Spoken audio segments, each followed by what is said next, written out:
Hello दोस्तों, स्वागत है आप सभी का हमारे इस वीडियो में। दोस्तों मैं गोविंद जायसवाल। दोस्तों आज के इस वीडियो में मैं आप सभी को सिखाने वाला हूं कि कैसे आप अपने एक जॉब इंटरव्यू के लिए सेल्फ इंट्रोडक्शन को तैयार करेंगे। दोस्तों सेल्फ इंट्रोडक्शन ऐसा होना चाहिए कि आप कम से कम सेंटेंसेस का प्रयोग कर अपने बारे में ज्यादा से ज्यादा नॉलेज को अपने एचआर को बता दें। यही है एक आदर्श सेल्फ इंट्रोडक्शन। लेकिन होता क्या है कि ज्यादा से ज्यादा नॉलेज देने के चक्कर में लोग अपने एचआर को उबा देते हैं, और अगर आपने एचआर को उबा दिया तो आपका 50% काम वही तमाम हो गया।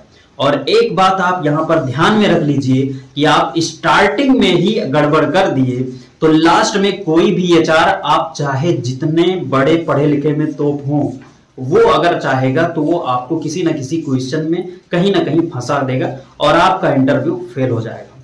तो सहजता बहुत ही ज्यादा जरूरी है। तो गाइज अब हम ये मानकर चलते हैं कि आप एक हिंदी मीडियम से पढ़े हुए छात्र हैं और आपको इंग्लिश बहुत ज्यादा अच्छी तरीके से नहीं आता है, और आपको अपने इंटरव्यू के लिए इंग्लिश में सेल्फ इंट्रोडक्शन को तैयार करना है या फिर इंट्रोडक्शन को देना है।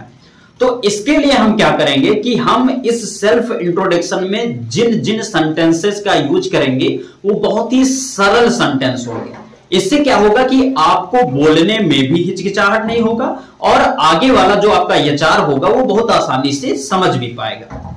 तो अब हम स्टार्ट करते हैं अपने सेल्फ इंट्रोडक्शन को कि कैसे हम इसको देंगे। दोस्तों सबसे पहला जो सेंटेंस होता है सेल्फ इंट्रोडक्शन का वो होता है हेलो सर या फिर हेलो मैडम।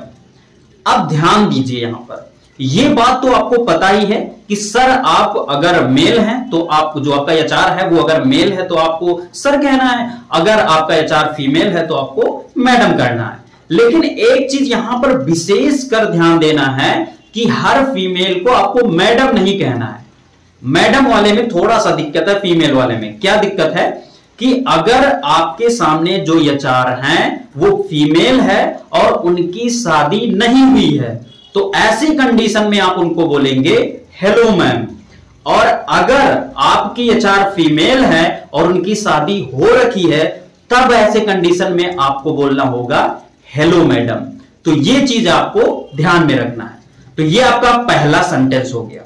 अब हम आ जाते हैं अपने दूसरे सेंटेंस पर। दोस्तों दूसरे सेंटेंस में आपको यह बताना है कि आपका नाम क्या है। हालांकि आपका जो एचआर है उसको पहले से ही आपके बारे में पता है कि आपका क्या नाम है और सारी चीजें वो जान रखा होता है, क्योंकि जब भी आप एचआर के सामने इंटरव्यू देने जाते हैं उससे पहले आप अपना जो रिज्यूम है उसको पहले से ही उसके पास सेंड किए होते हैं, तो वो उसको बाकायदा पढ़े हुए होते हैं तभी वो इंटरव्यू लेते हैं।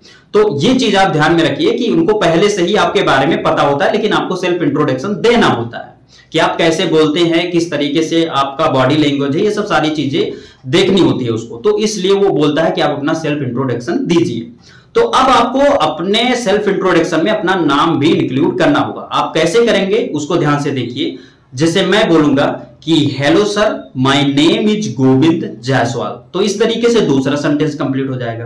अब हम आते हैं तीसरे सेंटेंस पर। तीसरे सेंटेंस में आपको यह बताना है कि आप कहां से बिलोंग करते हैं या कहां के रहने वाले हैं। इसको कैसे बताएंगे इसको बहुत ही ध्यान से समझिएगा, नहीं तो यहां पर भी दिक्कत होगा। आपको बताना है कि I am a resident of a small village in Gonda district of Uttar Pradesh. अब इसका सीधा मतलब हो गया कि मैं उत्तर प्रदेश के गोंडा डिस्ट्रिक्ट के एक छोटे से गांव से बिलोंग करता हूं या छोटे से गांव में रहने वाला व्यक्ति हूं। ये इसका सीधा मतलब हो गया। अब यहां पर आपको इसको एक्स्ट्रा लेवल में नहीं ले जाना है कि आप पहले स्टेट बताएं, फिर डिस्ट्रिक्ट बताएं, फिर अपने गांव का नाम बताएं, फिर पूरा बताएं। तो ऐसे अगर आप करेंगे तो आपका जो एचआर है वो उब जाएगा। तो यहां पर जैसे जैसे मैं स्टेप बता रहा हूं ठीक ऐसे ऐसे ही आपको सेंटेंस को यूज करना है। ज्यादा बड़ा सेंटेंस आपको नहीं करना है। आपके गांव के नाम से उसको कोई नहीं लेना देना है, उसको लेना देना है आपसे। तो ये चीज आपको ध्यान में रखना है। तो तीसरा सेंटेंस कुछ इस तरीके से आपको कंप्लीट करना है। उसके बाद में अब हम चलते हैं अपने चौथे सेंटेंस पर।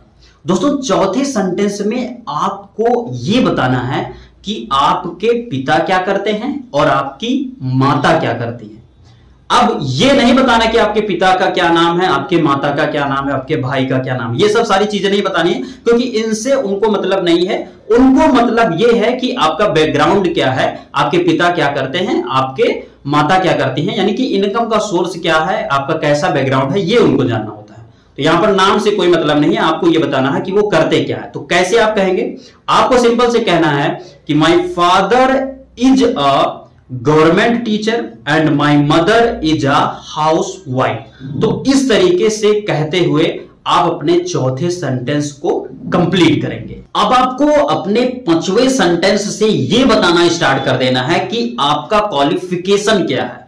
तो इसको कैसे बताएंगे, आपको यह ध्यान में रखना है कि आप लिखेंगे या आप बोलेंगे कि I have completed my high school and intermediate with first class in UP board. फिर उसके बाद में अगर आप ग्रेजुएशन कर रखे हैं, पोस्ट ग्रेजुएशन कर रखे हैं या आगे भी कोई डिग्री ले रखे हैं, तो उसके बारे में अब इंक्लूड करेंगे अगले सेंटेंस में। तो उसमें आप बोलेंगे I have completed my bachelor of technology in Delhi university. तो इस तरीके से आपको अपनी डिग्री के बारे में बताना है। अब अगर आप कंप्यूटर सीख रखे हैं या कोई एक्स्ट्रा नॉलेज ले रखे हैं, एक्स्ट्रा क्वालिफिकेशन कर रखे हैं, तो उसके बारे में भी बता सकते हैं। तो उसको बताने के लिए सिंपल से आगे आपको बोलना होगा I have completed my diploma of computerised financial accounting in NCITM computer institute Delhi. तो इस तरीके से आप अगर कंप्यूटर कर रखे हैं तो उसका यहां पर नॉलेज आपको HR को शेयर करना है।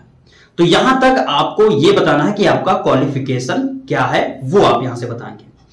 अब आपको लास्ट में यह बताना है कि आपका एक्सपीरियंस क्या है, आप इससे पहले क्या कार्य कर रखे हैं, आप कितने एक्सपीरियंस्ड हैं, इस चीज को आपको बताना है। तो आप कैसे बताएंगे, इस चीज को ध्यान से देखिए। अब जैसे हमें अगर बताना होगा कि मेरा क्या वर्क एक्सपीरियंस है, तो मैं सीधे बोलूंगा I have worked as a teacher and motivational speaker on YouTube for almost 4 year. तो इस तरीके से ये हमारा हो जाएगा सेल्फ इंट्रोडक्शन, और आप बोल देंगे so this is my self introduction sir या मैडम।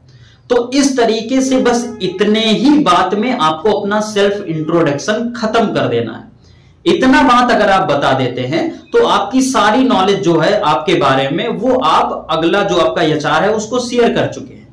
अब इससे ज्यादा अगर आप नॉलेज देने की कोशिश करेंगे तो यहां पर क्या होगा कि आपका जो सेल्फ इंट्रोडक्शन है वो काफी ज्यादा बड़ा हो जाएगा, और काफी ज्यादा बड़ा जब आप सेल्फ इंट्रोडक्शन देते हैं तो आप अपने HR को उबा रहे हैं, ना कि उसको आप अपना नॉलेज दे रहे हैं कि आप क्या कर रहे हैं। तो उसको उबाना नहीं बिल्कुल से, आपको बस जितना मैंने बताया है बस एक सीमित सेंटेंस का यूज कर आपको सेल्फ इंट्रोडक्शन देना है। तो ये आपका हो गया सेल्फ इंट्रोडक्शन। लेकिन एक चीज आप यहां पर ध्यान में रख लीजिए कि सेल्फ इंट्रोडक्शन और इंटरव्यू का जो मामला होता है वो बाद में आता है। इसके पहले आपको जो रिज्यूम होता है, ये अगर आपका बेटर होता है तभी आप इंटरव्यू के लिए सिलेक्ट होते हैं। तो एक अच्छी रिज्यूम कैसे बनाई जाए, रिज्यूम में क्या क्या लिखा जाता है, इस पर मैंने एक बहुत ही बेहतर ढंग से वीडियो बना रखा है और MS वर्ड पर इसको बनाना सिखा रखा है। तो उस वीडियो का लिंक जो है वो डिस्क्रिप्शन में मैं दे दूंगा, उसको जाकर आप देखिए और आप एक अच्छा रिज्यूम बनाइए। फिर उसके बाद में आप इंटरव्यू के लिए आसानी से सिलेक्ट होंगे। तो ये रहा आज का वीडियो सेल्फ इंट्रोडक्शन पर। आई होप कि ये वीडियो आप सभी को अच्छी लगी होगी। अगर वीडियो अच्छी लगी तो वीडियो को लाइक कीजिए। मिलेंगे किसी नई वीडियो में, तब तक के लिए जय हिंद।